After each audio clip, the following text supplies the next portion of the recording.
Okay, Ritul, shall we start the class?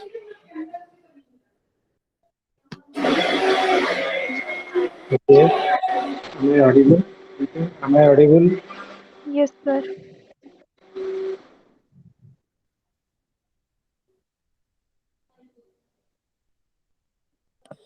Okay, am I audible? Yes, sir.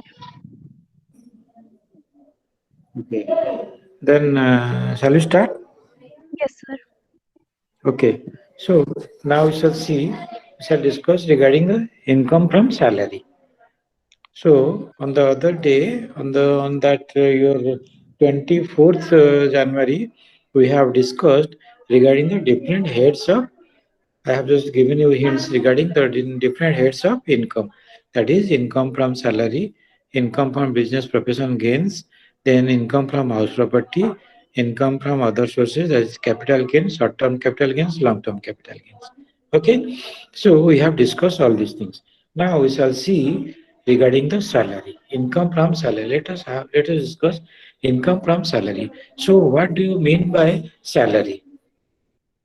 What do you mean by salary? Salary, what is salary? Salary means remuneration paid by the employer to the employee. Salary means remuneration paid by the employer to the employee for service rendered by him. For service rendered by him. So, so the salary include cash and other benefits. This salary includes cash and other fringe benefits. You follow my point?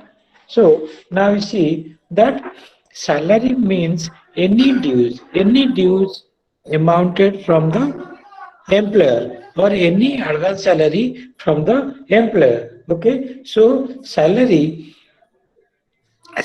there is no difference between salary and wages.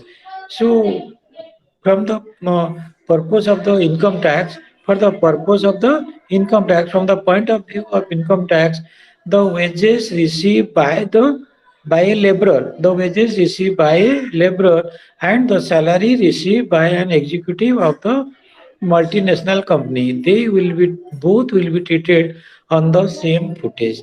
Both will be treated on the same footage. Okay. Then now for salary, for income from salary, there must be relationship of employer and employee. There must be one employer and there must be one employee. So employee will get salary, employee will get remuneration from the employer for rendering the services. For rendering the services. Then we should not think the salary and professional income as the same. Salary and professional income are two different things. You see, a chartered accountant, if he will be a auditor of a company, if he will take the audit work of a company, then whatever income is received by him as an auditor will be treated as professional income, income from profession, not from salary. But if that person is appointed by the company for rendering regular services, for doing regular services in his company, then that the income of the chartered accountant will be treated as salary. Okay, then your deduction by the employer. So sometimes the employer he deduct something, that is professional tax will be deducted, then your contribution to provident fund will be deducted, then TDS will be deducted. So whatever deduction is made by the employer, all these things will be added to the total to the net payable salary.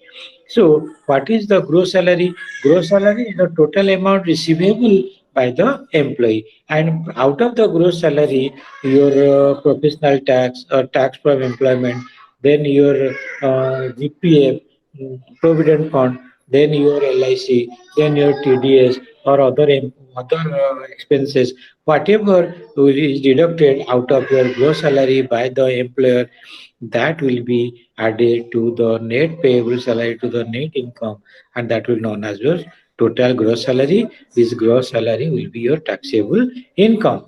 Then comes your dearness pay.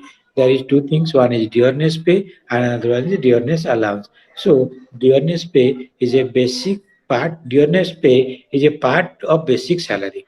Dearness pay is a part of your basic salary, and your dearness allowance is paid if it is dearness allowance is paid by the employee. A portion, some that is a percentage of your basic pay is allowed as dearness allowance. That is also your taxable income, and that will, if that is included in your service benefit, then that will calculated in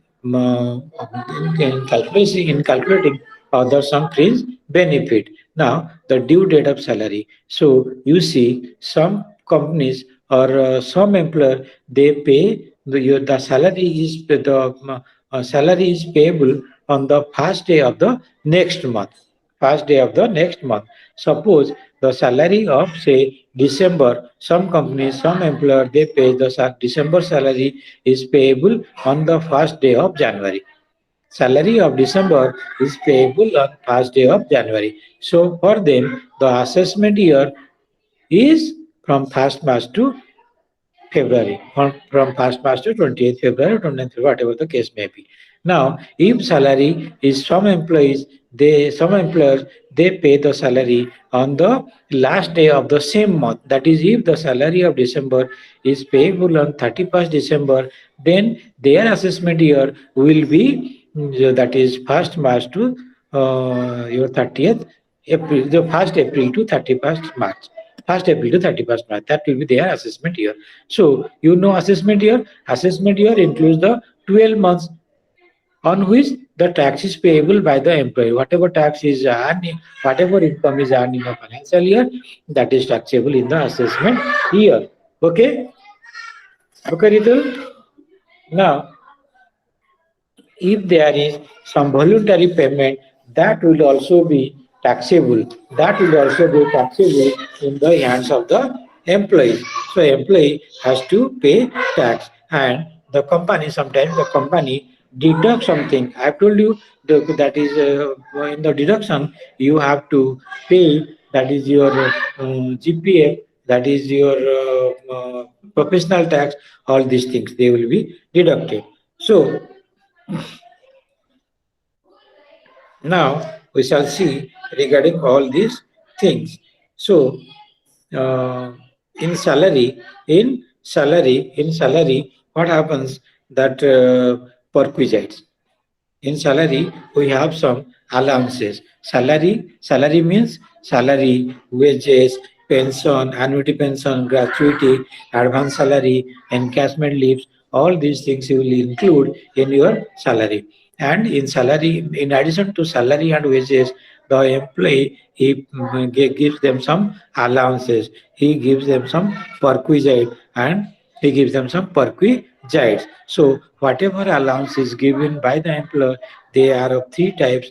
One is your fully taxable allowances, and there is partly taxable allowances, and there is the fully exempted, and there is the fully exempted. Okay, now we shall see what A party क्या कर Okay, just a minute.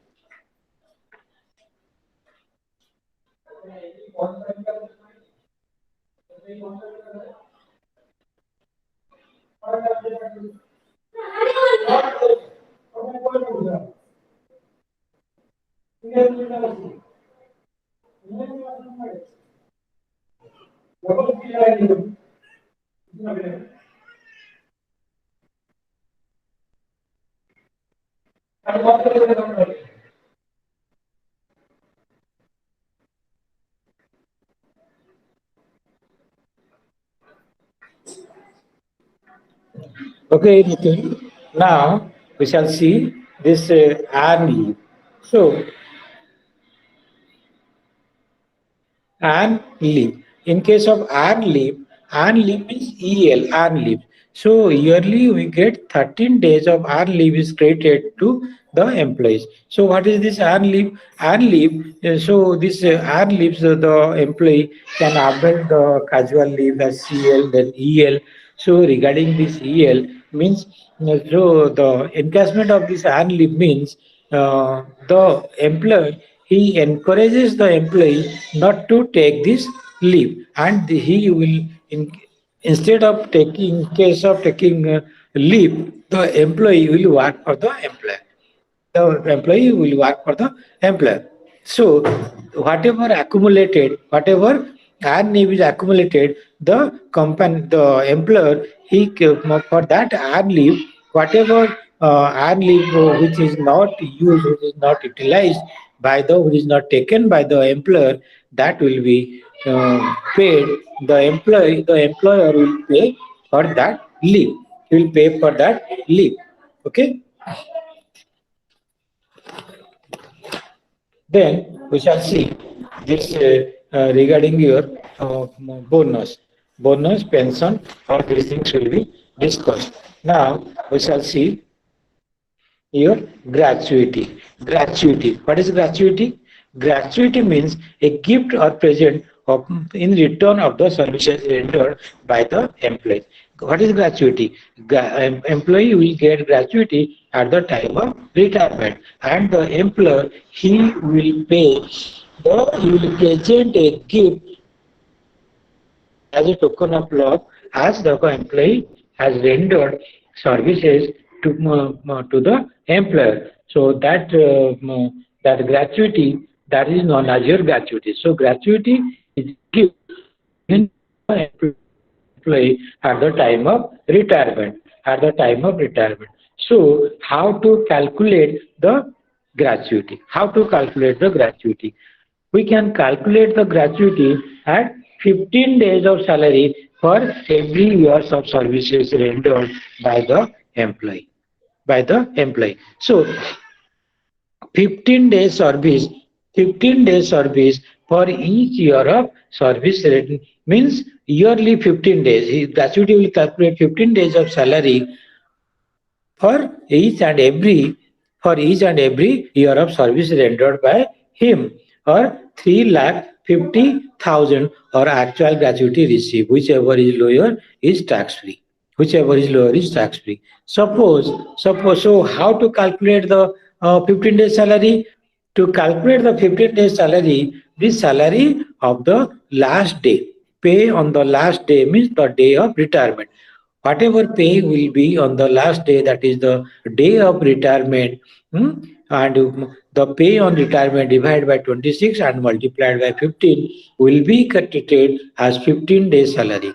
Will be treated as 15 days salary. So salary drawn on the last day of retirement divided by 26 into 15 will be known as 15 days salary for the calculation of the gratuity. And if the employee has rendered 20 years of service for the employer, then the gratuity will be 20 into 15 days, means 300 days, and we shall have to calculate the salary of 300 days and whatever the gratuity. So 15 days of salary for each and every year of service rendered by the employee for the employer, or that is your 3,50,000. Now it is 5,50,000. Before it was 3,50,000. Now it is 5,50,000. Now it is 5,50,000, 7,50,000, like this. So and your actual amount of gratuity which is received, and whichever is less, whichever is left less, is known as your tax-free gratuity. That is known as your tax-free gratuity. You follow my point, Ritul? Hmm? Okay.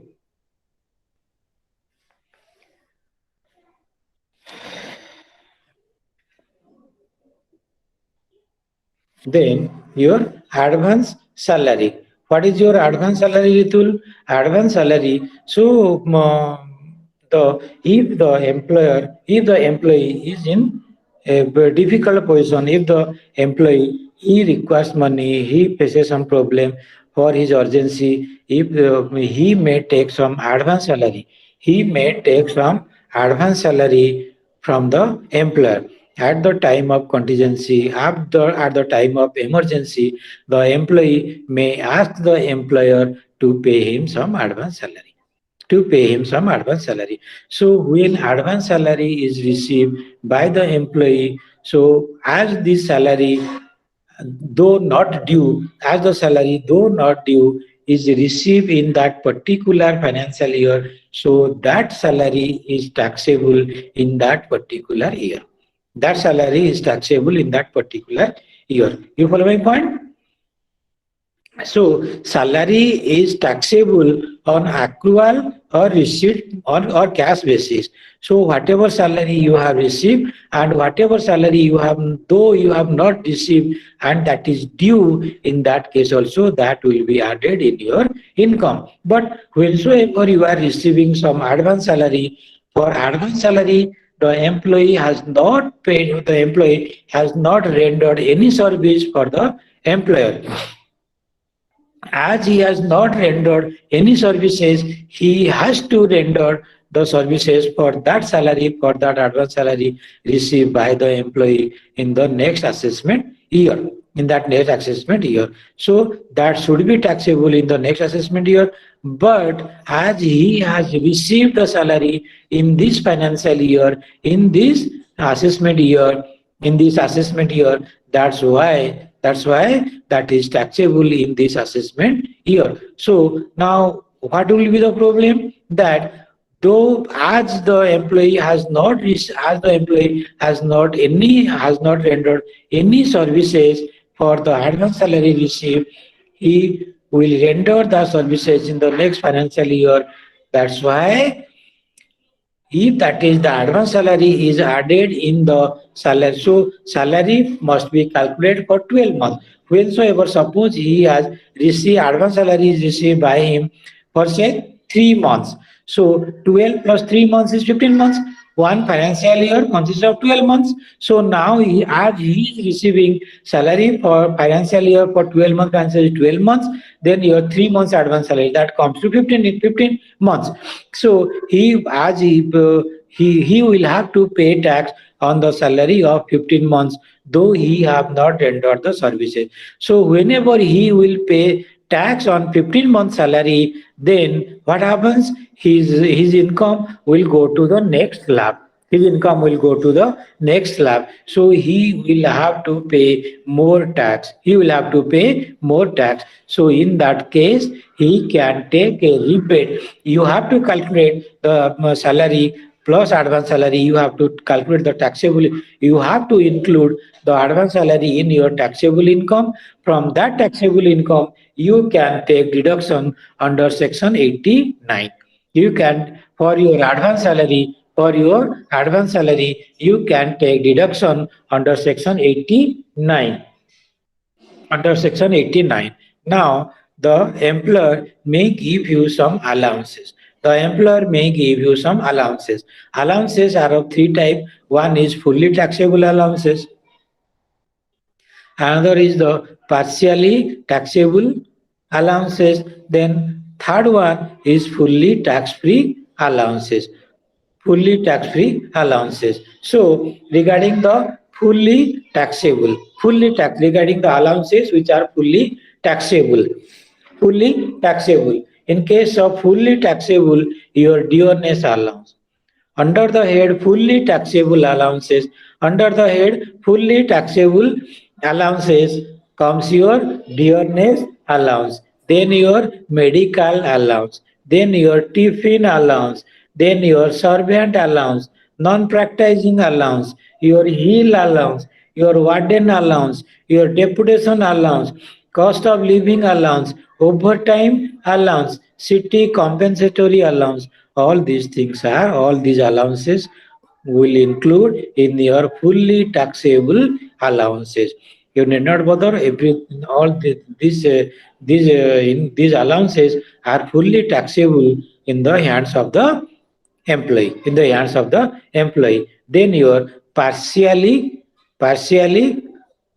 taxable allowances. Partially tax under the head partially taxable allowances comes your house rent allowance, entertainment allowance, traveling allowance, children's education allowance, hostel allowance, allowance for meeting personal expenditure, border allowance. These will come under the partially taxable allowances. Then comes your fully exempted, fully tax free or fully exempted or fully tax free allowances.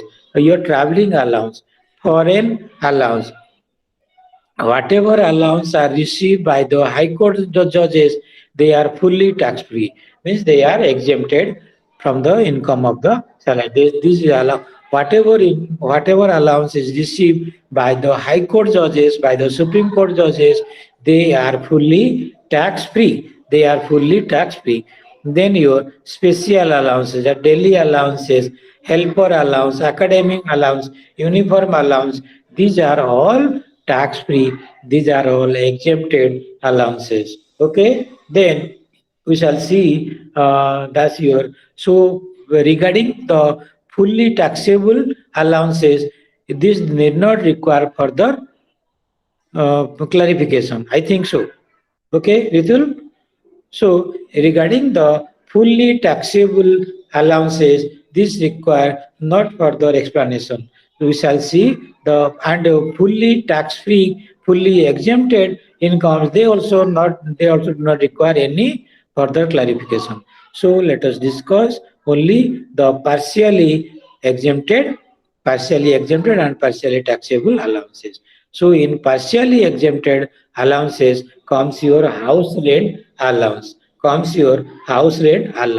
So the employer, he gives some house rent allowance, he gives some HRA, house rent allowance, HRA is given by the employer to his employee for his services rendered. So regarding the house rent salary, so what will be exempted, how much amount will be exempted? So actual amount of HRA received by the employee. There are three things. There are three things you have to know that three things. That is, the first thing is that first point. There are 3 points. The first point is that what is the actual amount of HRA received by the employee? What is the actual house rent allowance received by the employee from the employer? Then your that is excess. So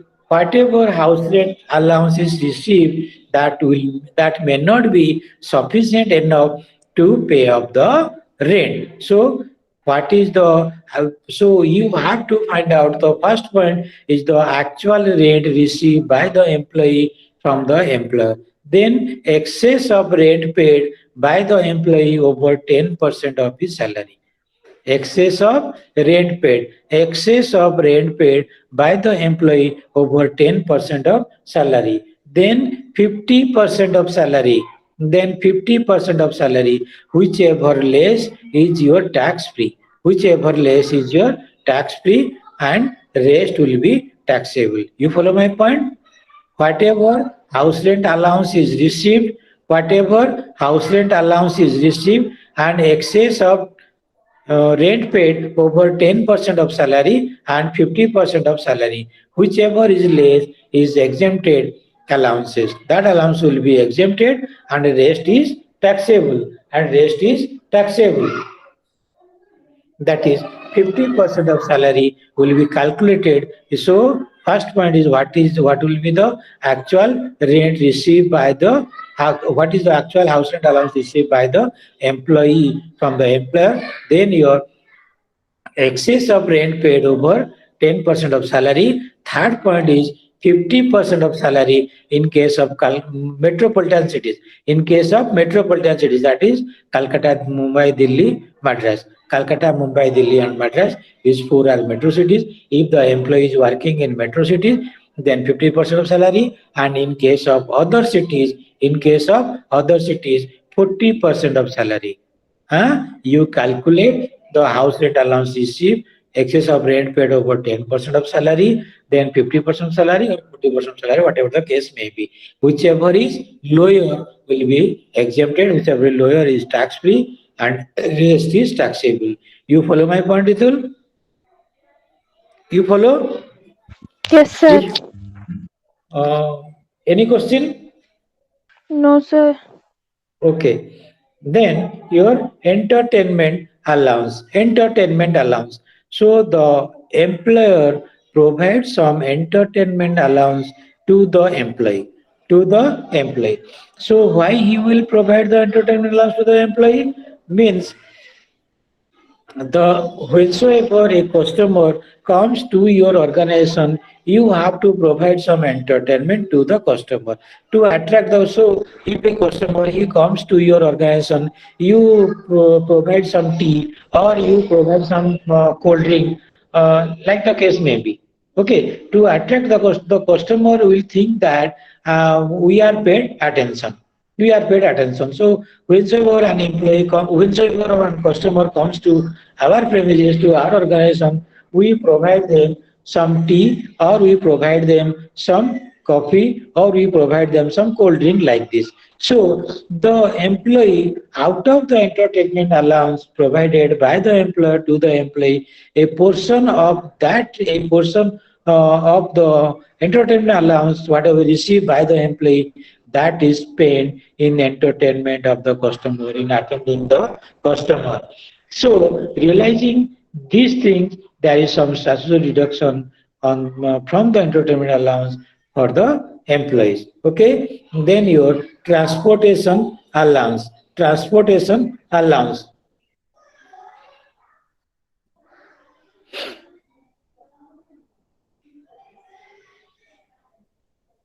Then your entertainment allowance, your transport allowance. Transport allowance is allowed by the employer.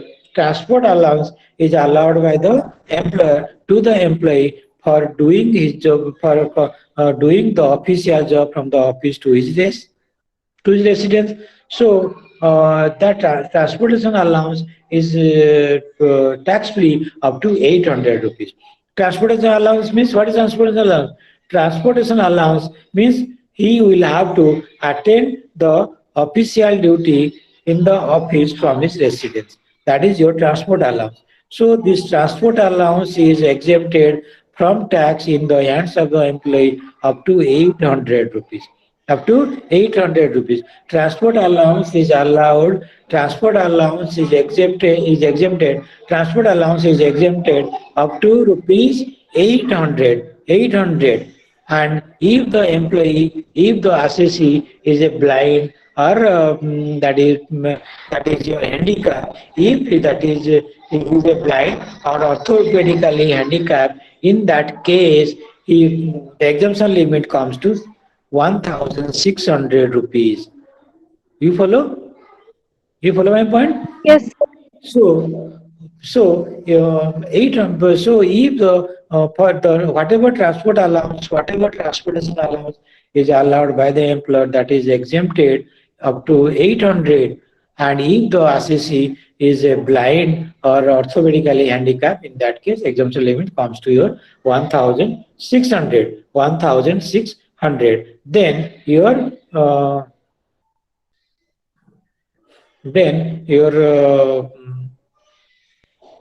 that comes your hill allowance. Hill allowance. In case of hill allowance means if the employee he works in the altitude of 1,000 above the sea level. So if he is working in a hilly area, then some hill allowance is provided by the employer to the employee. So hill allowance is tax free up to 700 per month. Hill allowance is tax free up to 700 per month. Okay. Then children's education allowance. Children education allowance. So children education allowance is allowed by the employer. Children's education allowance is tax free up to 100 per child, and maximum child is 2. You follow? So children education allowance is maximum 100 per month per child, and that is limited up to 2 child. If the employee has 3 children and he is spending and he is getting say 300 per child, means per month he is getting 900 for 3 children, but his exemption limit is 100 rupees per child and maximum 2 child, means the exemption will be 200 per 2 child. Per 2 child exemption is 200.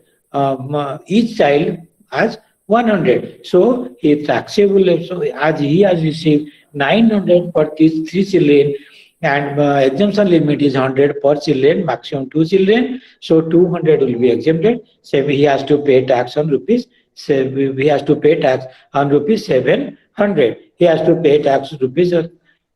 Okay, then your and he is they are if the children they are staying in a hostel, then hostel allowance will be 300 per child and maximum 2 child. In case if the children are border, is the children they are staying with their parents, then allowance will be 100 per month, and maximum is 2 children. And if the children they are staying in hostel allowance will be 300 per child, and that is maximum per 2 children, maximum 2 children. Okay. Then your underground allowance. In case of underground allowance, what is underground allowance? Means they are working underground. Means in case of you see the coal mines, you see the case of coal mines. In coal mines, the employees they have to work under mine. For that, so the employees who are working in undermine area, they will get exemption limit of under allowance up to 800 per month. Up to 800 per month. Okay. Then let us see. Now let us see perquisite. So you follow these allowances. These are partially tax-free allowances. These are partially tax-free allowances.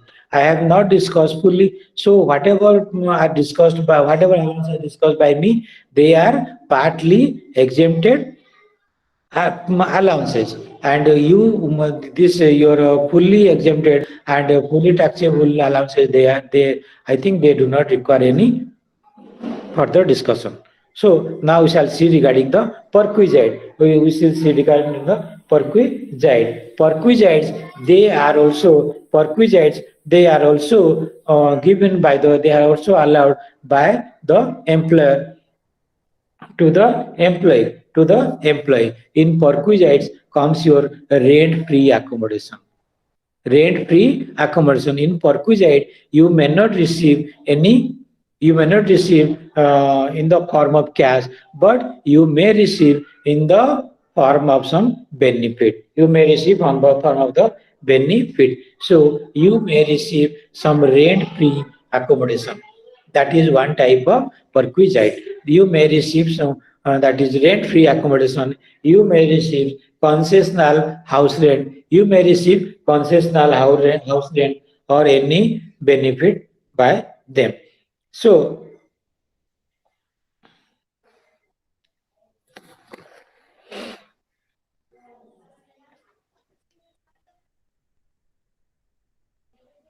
then your perquisites are we shall discuss perquisites from different five different categories, five different heads. One is perquisite taxable for all type of employees. Perquisite taxable for all types of employees. Then perquisite taxable for specified employees and taxable among tax free perquisite and tax free perquisite. Now, your taxable in case of all type of employee. First thing is perquisite taxable for all type of employees. That is your rent-free accommodation. That is your rent-free accommodation. Then rent-free accommodation means if the employer provides the employee some rent-free accommodation, that is taxable in the hands of all type of employee. Then if the employer provides him a house at a concessional rate, if the employer provides the employee a concessional rent free accommodation, that will also be taxable. Then, if the employer, if the employer pays him some payment towards the gas, if the employer provides the employee free of cost, that is your gas, electricity bill, water bill, all these things. If the employee, if the employer, if the employer pays the electricity bill, if the gas bill, water bill of the employee, that is also a that is also taxable in case of all types of employees. Then reimbursement of the medical expenses in excess of rupees 15,000, in excess of rupees 15,000. Reimbursement of medical bill in excess of rupees 15,000 is also taxable. Then premium paid by the employee by the employer on behalf of the employee, the LIC paid, then hotel club bills paid, all these things are taxable. Then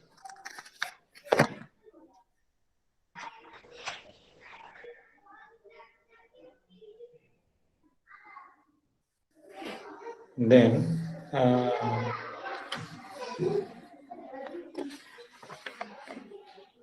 Now we shall see how to value the rent-free perquisite, how to find out the rent-free accommodation. Let us discuss how to find out the rent-free accommodation. So the rent-free accommodation for it may be that is for the government employee, it may be for the non-government employee, it may be government employee, it may be rent or non-government employees. So accommodation, rent-free accommodation, it may be fully rent-free accommodation, it may be concessional rent accommodation, or it may be partially accommodation.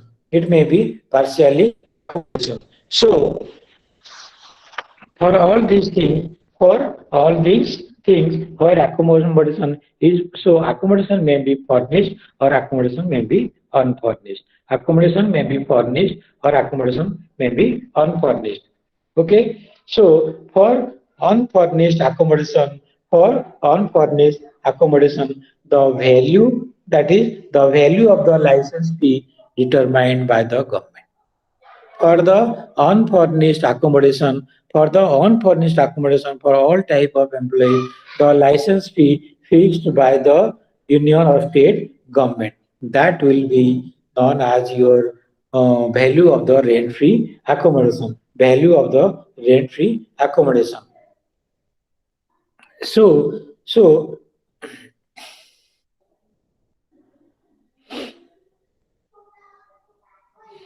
So what happens? So how much he's getting? How much he's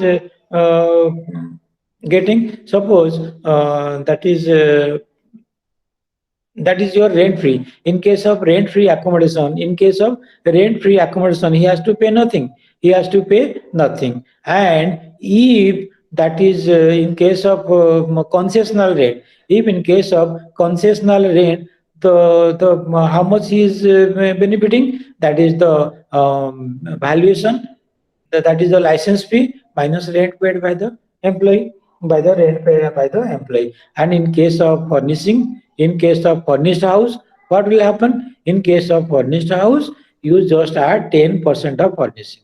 You just add to the value of the unfurnished house, you just add 10% of furnishing charges of the building, of the house. Okay. Then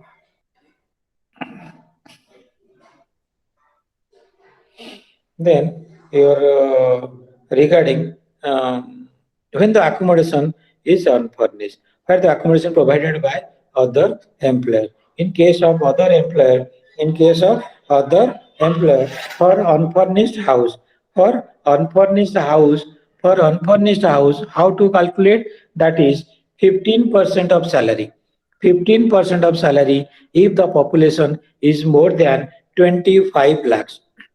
15% of salary population is more than 25 lakhs, and 10% of salary if the population is between 10 lakhs to 25 lakhs, and if population is less than 10 lakhs, then 7.5% of salary. 5%, 7.5% of the salary as per the 2001 census. As per 2001 census. You follow my point? So you see that is 25% means if population of the country, if the population of the place where the employee is residing, then the rent-free, unfurnished rent-free, unfurnished accommodation will be calculated. Population is more than 25 lakhs as per 2001 census, then the valuation will be 15% of salary. And if the population is between 10 lakhs, more than 10 lakhs and less than 25 lakhs, then there will be 10% of salary. And if the population is less than 10 lakhs, then that will be calculated as 7.5% of salary. 7.5% of the employee's salary. Okay, 7.5% of the salary, that is tax free. And your regarding the furnished house, you just add 10% to the unfurnished house. Okay. Then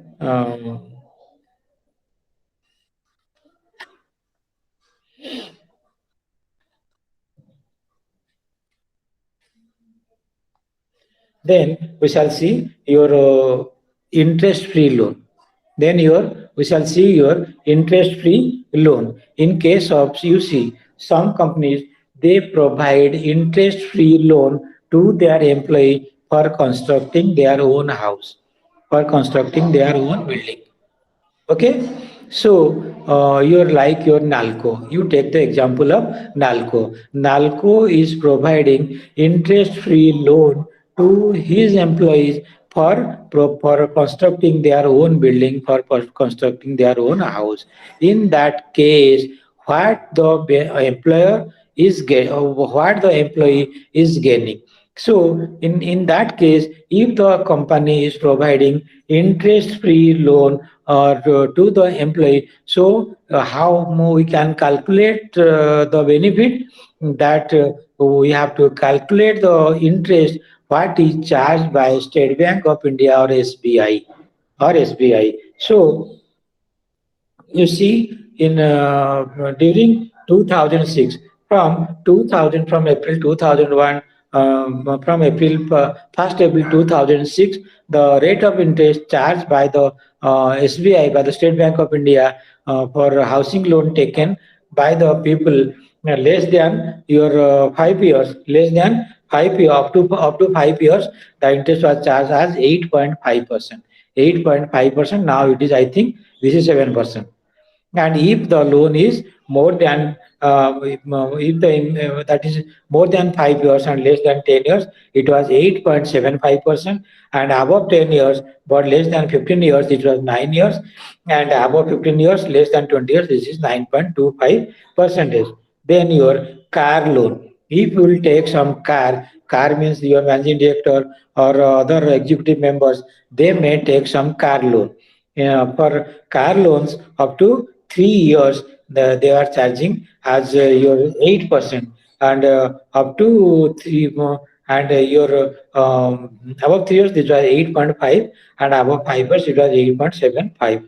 Then your education loan. In case of children's education, State Bank is charging up to 4 lakhs. The State Bank is charging 10.5%, and above 4 lakhs it was 11.5%. In case of personal loan, it was 11%. So from time to time, State Bank is this is the interest rate charged by the SBI on 1st April 2006, and from time to time, State Bank is changing their interest rate.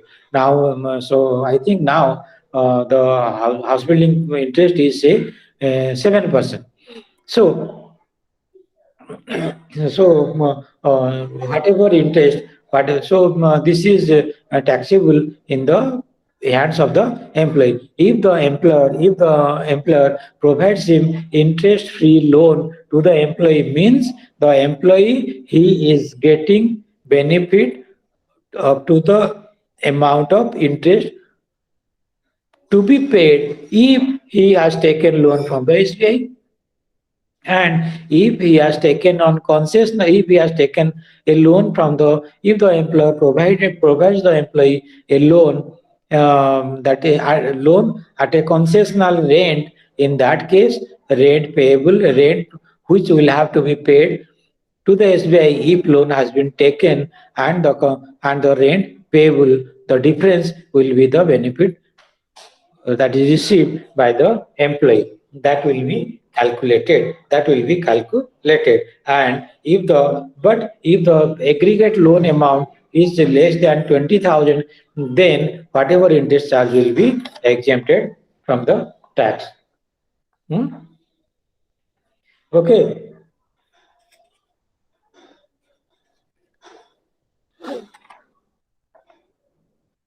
Then your fully exempted perquisite. Fully exempted perquisite. Fully exempted perquisite रे कौन आसियो? What will come? That medical facility or reimbursement medical expenses. Medical facility or reimbursement of medical expenses. Telephone bill, range, your launch, your recreational benefit or conveyance facility, free travel pass, leave travel pass. So you see your conveyance facility, then free travel pass. Free travel pass. Suppose railway companies they provide their employee free travel pass. Free travel pass, and that is that pass is fully exempted. That pass as they have the railway company, they are providing these things, so that is fully tax free. Okay, then out of the salary, so you have to find out the gross salary, means salary plus DA and other allowances and other perquisite, whatever, or bonus, commission, whatever the case may be. Everything will be added to the salary, means salary, wages, bonus, commission, allowances, perquisites, all these things you add. From that, you have to deduct tax on employment, means professional tax. The employer, he will deduct from the salary of the employee a professional tax, that is tax on employment. Tax on employment. Then here comes your standard deduction. Now, standard deduction comes to 50,000 per year. Standard deduction comes to 50,000. So you can take standard deduction up to 50,000 from your gross salary. Then your entertainment allowance. In case of entertainment allowance, so entertainment allowance you deduct the minimum of this 5,000 or 20% of the employer's salary. Whichever is less will be the deduction amount from the salary. Okay.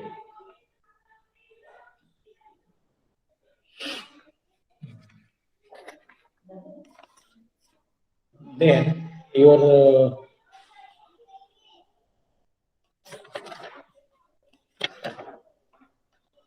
then comes your provident fund. So provident fund. So what is provident? What do we mean? Let us discuss something regarding this provident. Huh? Provident. So what is regarding provident? What do we mean by provident? Provident means to provide for future. Provident means to provide for future. So provident fund means which is created to help the employee in future. Provident fund means to provide funds to the employee in future, to the employee in future. So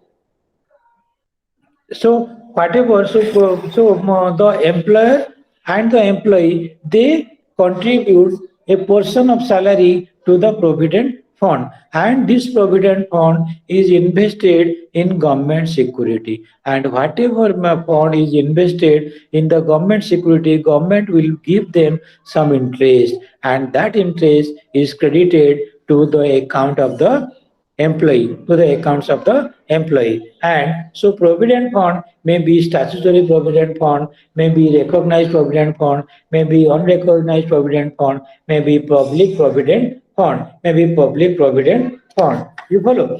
So so the employee, so here so your employer, so the employee, he will contribute something towards your provident fund as well. The employer, he contributes something towards the provident fund, and the employee also, he also contributes equal amount to that provident fund. So you see, if that is the whatever contribution is made by the employer, that is fully tax free, that is fully not fully tax free, we shall discuss. So you see that in case of employees contribution, in case of employees contribution, whatever amount the employee is contributing towards the provident fund, that will be that is deducted from his salary. That's why whatever contribution is made by the employee towards the provident fund, that is added to his salary, that is added to his salary, and he will get a deduction from section 80C up to an amount of 1,50,000 under section 80C. In case of your employer, contribution of the employer, in case of contribution of the employer, if the employer contributes to the statutory provident, then statutory provident fund, then that is completely tax free. If the employer contributes something towards the recognized provident fund, in that case your 12% of salary, excess over 12% salary is included in your salary. Okay, so tax free is, suppose the employer, whatever contribution is made by the employer, that will be restricted up to 12%. Excess of contribution of the employer over and above the 12% salary will be taxable in the hands of the employee, in the hands of the employee. You follow? Now which some amount of interest is allowed by the government, by the provident fund. So whatever interest is allowed in case of such a provident fund, it is fully tax free, and in case of your recognized provident fund, interest allowed, this is tax free up to 9.5% of interest. If interest is more than 9.5%, then that is taxable, that is tax free up to 9.5%, and excess over that will be taxable. Excess over that will be taxable. You follow my point? So from the salary, the employee, he can get deduction from under section 80C an amount equal to 1,50,000. Employee get deduction in various, under various section. It is under G, under G, under G, under GG, under E, under C, under D, under E. There are various sections are there. We can discuss. all this in detail, but now time is over, so let us close it. Okay, Pandey? Okay, Ritul? We shall discuss on the other day. Okay, Okay, Ritul? sir. Shall we close? Yes, sir. Okay. Thank you.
আপনার কথা শুনি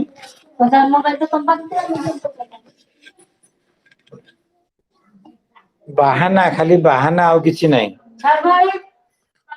ହୁଁ।